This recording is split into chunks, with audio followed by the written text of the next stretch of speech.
장모가 된 며느리. 옛날 서울에 사는 한 양반이 좀 늦게 아들 하나를 얻어 금지옥엽으로 길렀어요. 그 양반은 아들이 15세가 되자 장가를 들였답니다. 그는 아들을 장가들이고 벼슬도 올라 기쁨으로 하루하루를 지냈어요. 얼마 후 그의 아내가 갑자기 병을 얻어 세상을 떠났어요. 중년의 나이에 아내를 잃은 그는 무척 마음이 상했지만 아들과 며느리의 효성이 지극함을 보고 씨름을 달래며 지냈어요. 그런데 얼마 안 있어 아들마저 이름 모를 병으로 세상을 떠나고 말았답니다. 그는 세상에 뜻이 없어 벼슬도 그만두고 시골집으로 내려가 집안에만 틀어박혀 있었어요. 그는 아내를 여의고 외아들마저 잃어 대가 끊긴 자기의 처지도 딱했지만 이제 나이 20밖에 안 된 며느리의 앞날이 더욱 딱하고 불쌍했어요. 그는 며느리를 불러 개가 할 것을 권해보았으나 그녀는 수절하며 시아버지를 모시고 살겠다고 했어요. 그는 며느리에게 몇 차례 개가할 것을 권했으나 소용이 없었답니다. 어느 날 그는 며느리를 불러서 말했어요. 몇 월 며칠 날에는 내 친구가 올 터이니 좋은 술과 음식을 장만하여라. 며느리는 그의 말대로 좋은 술과 음식을 준비하였어요. 그런데 막상 그날이 되었는데도 손님이 아무도 오지 않았어요. 그날 밤 그는 며느리를 불러서 말했어요. 오늘 오기로 한 손님이 오지 않는구나. 준비해둔 음식과 술을 내오너라. 그녀가 주한상을 준비해 오니 그는 며느리가 따라주는 술을 받아 마시기 시작했어요. 그는 석 잔을 마신 뒤에 술잔을 며느리의 손에 쥐어주고 술을 따르면서 말했어요. 너도 한 잔 마셔라. 아버님, 저는 술을 마시지 못합니다. 내가 따라주는 술이니 한 잔 마셔라. 그녀는 시아버지가 따라주는 술을 차마 사양할 수 없어 받아 마셨어요. 그러자 가슴이 뛰고 얼굴이 화끈거리기 시작했어요. 그 잔을 내게 다오. 한 잔 더 마셔야겠다. 그녀가 따라주는 술을 마신 그는 다시 잔을 며느리의 손에 쥐어주고 술을 따른 뒤에 마시라고 했어요. 그녀는 그가 무슨 생각으로 그러는지 몰라 가슴을 조이며 술을 마셨어요. 그녀가 다시 한 잔을 따라 권하자 그는 잔을 받아 마신 뒤에 다시 그녀에게 술을 권했어요. 그녀에게 술 석 잔을 권한 그는 술상을 내다 놓고 들어오라고 했죠. 시아버지의 심상치 않은 행동을 본 그녀는 하늘이 꺼지는 것 같은 절망감과 두려움을 느꼈어요. 그러나 시아버지의 명을 거역할 수 없어 방으로 들어가 무릎을 꿇고 앉았어요. 조금 전에 너하고 나하고 술을 마셨는데 그게 무슨 술인지 아느냐? 제가 어찌 알겠습니까? 이별주다. 너하고 나하고 이별하자는 이별주다. 아버님, 무슨 말씀을 그렇게 하십니까? 저는 아버님을 모시고 살겠습니다. 저는 아버님을 홀로 두고 나가지 않겠습니다. 여러 말 말고 내 말을 들어라. 너는 오늘 밤에 이 집을 떠나 새벽닭이 울기 전에 30리 밖으로 나가거라. 아버님, 그 말씀은 따를 수가 없으니 거두어 주십시오. 여러 말 말고 내 방에 가서 떠날 준비를 하고 있다가 부르거든 오너라. 그녀가 자기 방으로 와서 울고 있는데 다시 부르는 소리가 들렸어요. 그녀가 다시 그의 방으로 가니 그는 궤에서 작은 상자를 하나 꺼내어 보자기에 싸주면서 말했어요. 이걸 가지고 즉시 집을 떠나라. 밤새 걷다가 맨 처음 만나는 남자와 배필이 되어 살아라. 아버님. 그녀는 슬피 울다가 그의 호통을 듣고서야 떨어지지 않는 발걸음을 옮겼어요. 아버님, 저는 아버님의 명을 거역할 수 없어 집을 떠나지만 제 마음은 늘 아버님 곁에 있을 것입니다. 아버님, 안녕히 계십시오. 그녀가 어두운 밤길을 울며 불며 걷다 보니 이윽고 날이 환하게 밝아오기 시작했어요. 그녀가 어느 밭가를 지나는데 한 남자가 오줌 장군을 쥐고 와서 밭에 걸음을 주고 있었어요. 그녀는 그 남자를 유심히 보았으나 그 남자는 그녀를 거들떠 보지도 않고 일만 했죠.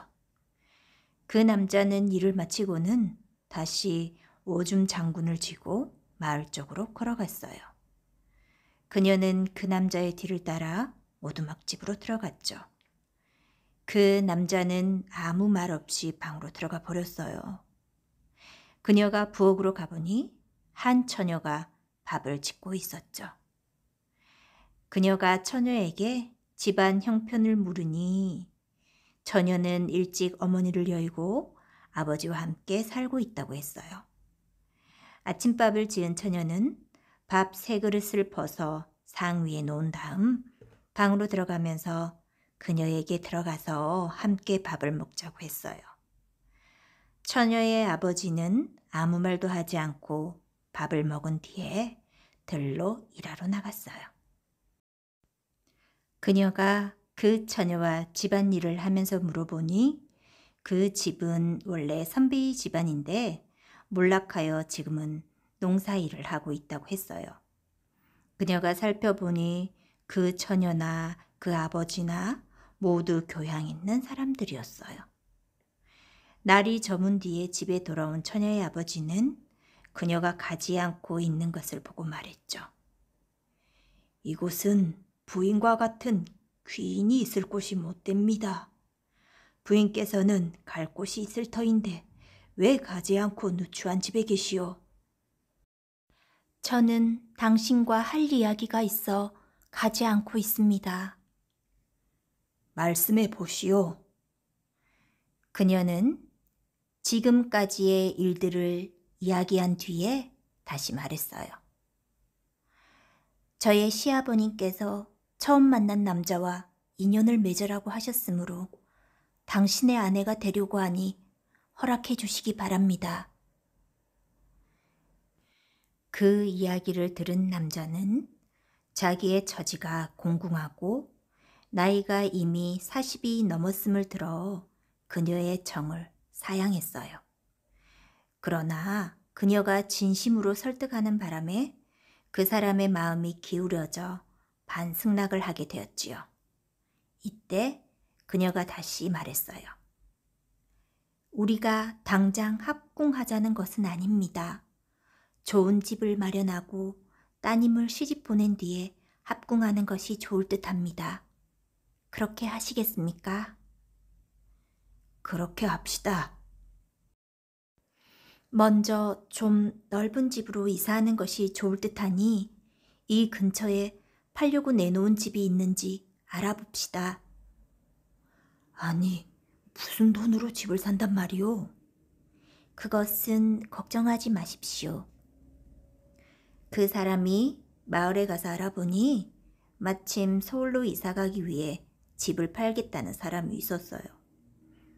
그 사람이 집으로 가서 그녀에게 좋은 집이 있다고 하니 그녀는 폐물 상자를 내주면서 그것을 팔아서 집을 사라고 했어요. 새 집으로 이사한 뒤에 그녀는 그 사람과 함께 있는 자리에서 처녀에게 물었어요. 나이 19살이 되도록 시집을 가지 않은 이유가 무엇입니까? 첫째는 아버님을 홀로 두고 갈 수가 없었기 때문이요. 둘째는 나 같은 가난뱅이를 데려가겠다는 사람이 없어서지요. 내가 아버님과 혼인하여 살면 아버님 걱정은 안 해도 될 것이니 좋은 혼처가 있으면 시집을 가겠습니까? 아버님과 어머님께서 가라는 곳이면 가겠습니다. 알았습니다. 그녀는 그 사람에게 말했어요.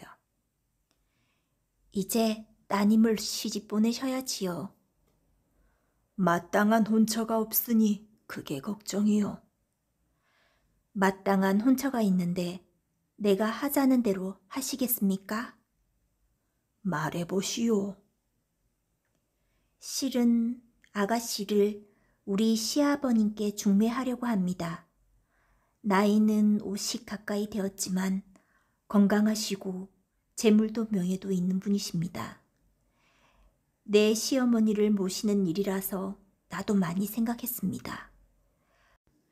만약 혼인이 성사되면 우리 시아버님께서 재산을 나누어 주실 것이니 앞으로 살 걱정은 아니 해도 될 것인데 두 분의 생각은 어떠십니까? 만일 거절하신다면 그동안의 일은 없었던 것으로 하고 저는 이 집을 떠나겠습니다. 잘 생각한 뒤에 대답해 주십시오. 한동안 생각에 잠겨 있던 부녀는 그녀의 말에 찬성을 했어요. 며칠 후 그녀는 그 사람과 처녀에게 새 옷을 마련하여 입힌 뒤에 함께 시댁으로 갔어요. 그녀는 그 사람과 처녀를 행랑채에서 기다리게 한 뒤에 안으로 들어가 시아버지를 만났어요. 그녀의 절을 받은 시아버지는 그녀의 손을 잡고 눈물을 흘리며 기뻐했어요. 그동안의 일을 간단히 이야기한 뒤에 그녀가 말했지요. 아버님, 이제 재혼하셔야지요. 그게 말처럼 쉬운 일이 아니지. 누가 나같이 나이 든 사람에게 딸을 주며 어느 여자가 나 같은 이에게 시집을 오겠느냐. 제가 말해놓은 사람이 있으니 그건 염려하지 마십시오. 그녀는 그동안의 일을 설명한 뒤에 행랑채에 기별하여 그 사람과 딸을 들어오게 했어요. 시아버지는 믿어지지가 않아서 그 사람에게 물었지요. 딸을 내게 주겠다고 한 것이 사실이요? 예, 틀림없는 사실입니다. 이번에는 처녀에게도 물었어요. 너는 나같이 나이 든 사람하고 살 각오가 되어 있느냐? 예, 잘 모시겠습니다. 시아버지는 기뻐하며 그녀와 재혼하고 그의 재산 반을 갈라 며느리에게 주었어요.